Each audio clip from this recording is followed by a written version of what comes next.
ખેડૂત માત્ર ને ભાઈ લાવો આખો 12 મહિના ખોળવા એ ભરી દે. આપણો બાજરો ખાવાનો કરી દે, ખાવાનો બાજરો ત્યાં લેવા જવાનો, કૂટાય છે ત્યાં લેવા જવાનો. એટલે ભગવાન એને કહે તું મને વાપરવા માંડ ભાઈ, તું વાપરે, તું દાન કરે. તારે ભેગું કરવું કહેવાય, ધન ભેગું કરવા વાળો વ્યાજ ખોરી હોય ને કોઈ સુખી ન હોય. એનું કારણ આ વ્યાજ ખોરી કારે પૈસા વાપરે નહીં. એ કિલો આખા ઘરમાં કિલો જલેબી લેવા તો ગામમાં 20 ઠેકાણે વાતું કરે, હું અમે જલેબી લેવા કિલો. તો ઓલા તારી પાસેથી પૈસા લઈને જાય આગળ 5 કિલો ઘરે લઈને ગયા, 3% લઈને જાય. કહે ને એ અમુક વ્યાજ ખોરી હોય ને એ વાપરે નહીં, સારું લુગડું ન કરે. આ મજૂજ દાખલો, મજૂજ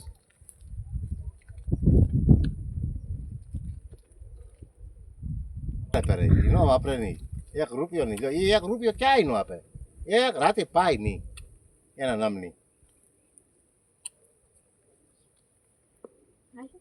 નીર 10 મણ નીર ન લે, ભે આખો પાટો વળી જાય, ભે આખી ભૂખી મરી જાય. હાવ અને હારા ઘેરે બે સમુદાય બે હું ગમે કેમ અમારે ખેડૂત ને આવ્યા. તમારે ખેડૂતની વાત કરું.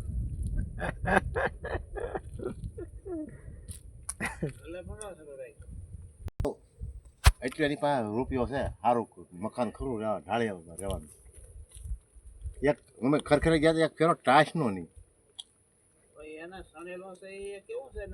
મારી પાસે યારો રહે એવું.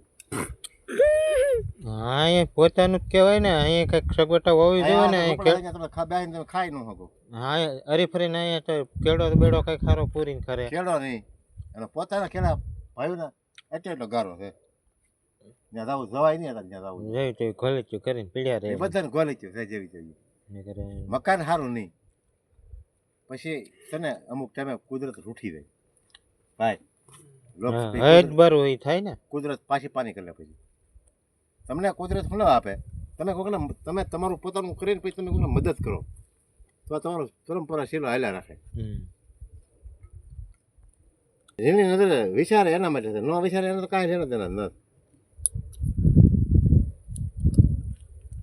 અને હુકા વાહે લીલું પડે આપણે કે આમ કેમ થાય, પણ આમાં કઈ તો પહેલાં આપણે વાવણી વાવવા જતા એક દીકરી આપણે હામાં મળે. હા બરોબર, પાસ દાંતે સાંડલા કરે, બળદને સાંડલા કરે, આપણને સાંડલા કરે, મગ ચોખાનો હેચો કરે, પાવલીને માથે હોપારી મૂકે, પછી આપણને હામાં મળે. પછી આપણે 5 રૂપિયા દઈને આપણે ખેતર વાવવા આવી, તમે ગમે એ વાવવા આવો.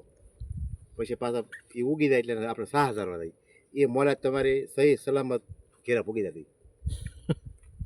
આ કાંઈ 200 વર્ષ પહેલાં તમે પૂછો ને કંઈક માવઠું કાંઈ તમે કરે 20 દીનું 10 દીનું ભાડેલું, કોઈ એમ કહેતા દાઢી મૂળીને આવું માવઠું વધીને 3 દીનું. હજી 3 દીનું માવઠું છું તો નથી, પણ 24 કલાકનું માવઠું એમ કે મોટામાં મોટું માવઠું.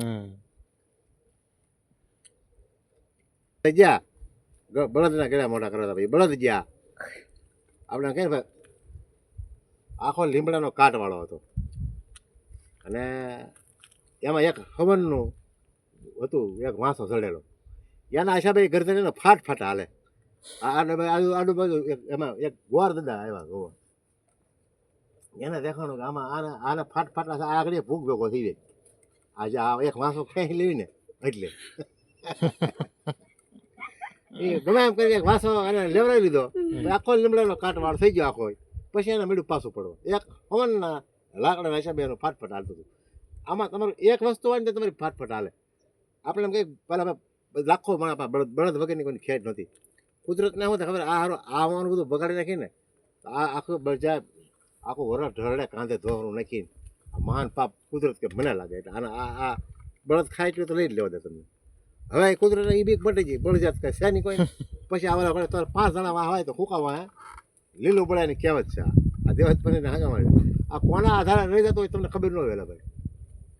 તમે કોના આધારે બસી જતા હો, કોના આધારે રહી જતા હો, એમાં કાંઈક આધાર હોય તમારો કરેલો.